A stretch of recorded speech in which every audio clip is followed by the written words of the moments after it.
Kad no šosejas pa ceļu, kur bedres nespēja noslēpt pat piesās sniega sega, pārvarēts 17 km skatam pavērs Jaunjelgavas novada attālākais pagasts Sūnāksta. Seniori ar dzīvi ir apmierināti. Citādi ir ar tiem, kam līdz pensijai vēl krietnes laiciņš jāgaida. Pagastā jau ir tikai skola, vairāk arī darba vietu. Kultūras darbinieks ir un tā, bet vairāk jau darba vieta nav. Viens veikals. Un, lai gan Nacionālajā attīstības plānā iezīmētais reģionālās attīstības centrs Aizkraukle un Jēkabpils no pagasta atrodas vien nepilnu 30 km attālumā, vietējie saka, tas ir nereāli. Autobuss iet tikai no rīta 7:10 Rīga Subate. Atpakaļ vakarā mēs esam 7:30. Ja dabūja lielveikalā kādu darbu, tad ir tā, ka mēs netiekam atpakaļ mājās, jo beidz 10. darbs. Tas ir viens. Jēkabpils ir tikai piektdienas rīti, piektdienas vakari autobuss un svētdienas vakari.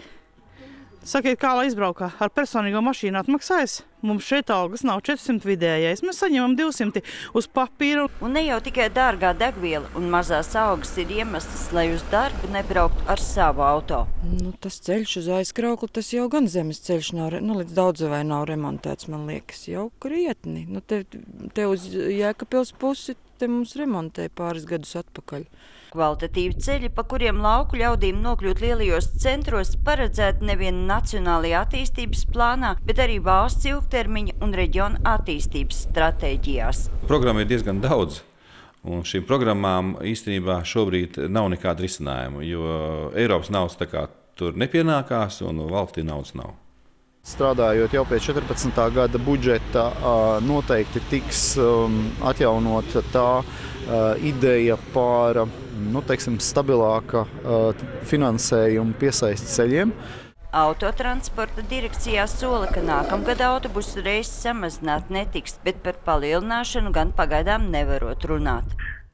Diemžēl patreiz Zemgales un Vidzemes plānošanas reģioniem ar finansējumu ir vissliktāk, tāpēc es nevaru uzreiz apsolīt, ka uzlabosies. Tikmēr Sūnākstieši aizvien biežāk apsver domu pievienoties tiem kaimiņiem, kuri jau sen devušies pasaulē laimi meklēt. Sandra Leitāne, Andris Spāns, TV Spektrs.